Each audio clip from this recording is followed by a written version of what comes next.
Halo teman-teman, perkenalkan nama lengkap saya Yohanes Yansen Budiman, biasa disapa Acen. Saya adalah salah satu mahasiswa dari Universitas Katolik Indonesia Santo Paulus Ruteng, Fakultas Ilmu Kesehatan, Prodi S1 Keperawatan dengan NPM 24201093. Jadi, tujuan saya membuat video ini yang pertama untuk memberikan informasi terkait bahayanya seks bebas di kalangan remaja. Dan tujuan yang kedua, untuk memenuhi kebutuhan tugas mata kuliah saya dari mata kuliah promosi kesehatan. Jadi teman-teman, topik yang saya ambil di sini yaitu tentang seks bebas. Jadi teman-teman, apa itu seks bebas? Seks bebas adalah hubungan seksual yang dilakukan tanpa adanya ikatan pernikahan atau komitmen jangka panjang antar dua orang. Seks bebas dapat dilakukan dengan pasangan yang berbeda-beda, dengan pasangan yang sama, namun tidak ada ikatan emosional atau komitmen yang kuat. Faktor-faktor penyebab perilaku seks bebas di kalangan remaja, dampaknya terhadap kesehatan. Terkait hal ini, remaja adalah masa pencaharian jati diri. Tapi, bagaimana jika pencarian itu berakhir pada perilaku yang membahayakan kesehatan dan masa depan? Di era modern, perkembangan teknologi berdampak pada perilaku sosial remaja, rasa ingin tahu yang tinggi, minimnya pendidikan seks, dan pengaruh lingkungan, menjadikan seks bebas sebagai fenomena yang induksi. Berikut dampak seks bebas terhadap kesehatan dan pemicu beberapa hal terkait. Yang pertama, penyakit menular seksual atau PMS. PMS menyangkut seks bebas meningkatkan risiko tertular PMS seperti gonore, sifilis, herpes, HIV atau AIDS, dan hepatitis. Penyakit ini dapat menyebabkan masalah kesehatan jangka panjang, termasuk dampak pada kesehatan fisik. Terus yang kedua, infertilitas atau kondisi di mana pasangan tidak dapat hamil secara alami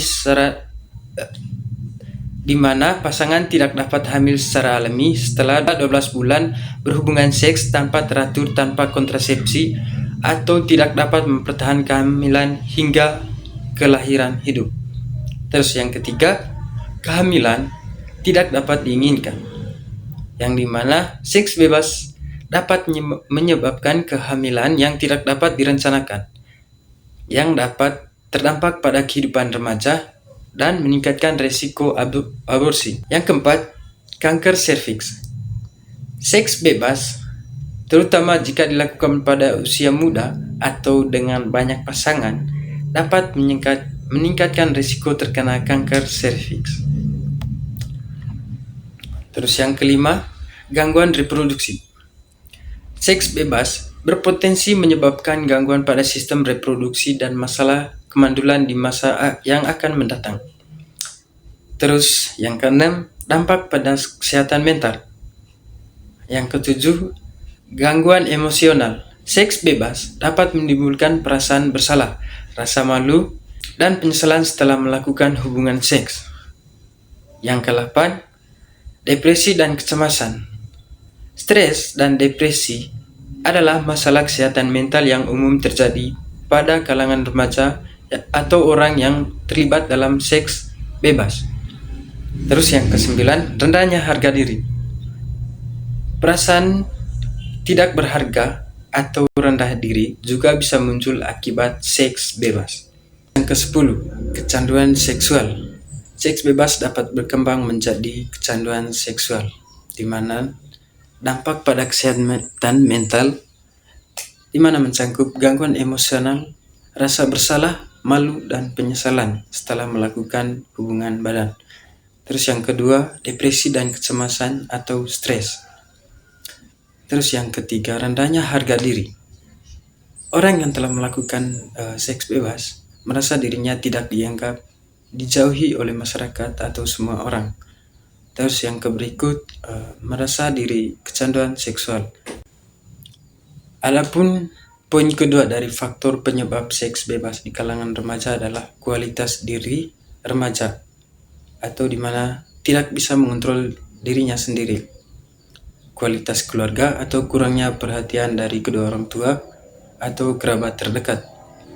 Terus yang berikut, minimnya kualitas informasi atau kurangnya pengetahuan tentang bahaya seks bebas. Terus kualitas lingkungan atau pergaulan bebas di kalangan remaja itu sendiri. Terus yang poin berikut, remaja dapat mencegah seks bebas dengan memperdalam pengetahuan agama, mengikuti kegiatan positif, dan memiliki teman yang baik. Terus poin yang berikut, pahami bahaya seks bebas dan lakukan pencegahan untuk masa depan yang lebih baik. Oke, baik teman-teman, sekarang kita akan masuk di cara penanganannya. Yang pertama itu pendidikan seksual.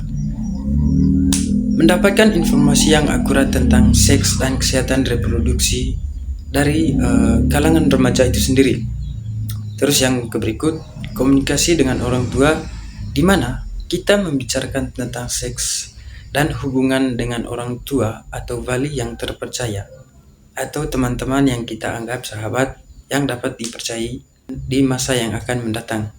Terus yang berikut, yang ketiga, atau membangun keterampilan hidup yang positif seperti olahraga, seni, atau kegiatan mengembangkan diri, yaitu dengan mengikuti program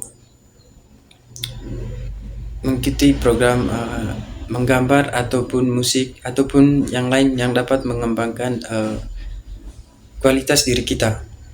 Kemudian yang keempat, menghindari tekanan sosial, di mana tidak terpengaruh oleh tekanan sosial untuk melakukan seks bebas. Baik teman-teman semua, seks bebas adalah fenomena nyata yang dapat memiliki konsekuensi serius bagi diri sendiri dan masyarakat. Oleh karena itu, pendidikan agama dan moral yang baik sangat penting untuk membantu masyarakat membuat keputusan yang tepat tentang seks bebas dan hubungan. Dengan memahami nilai-nilai dan konsekuensi seks bebas, individu dapat membuat pilihan yang lebih bijak dan tanggung jawab. Baik teman-teman, sekian saja video dari saya. Semangat untuk kita semua. Semangat belajar teman-teman.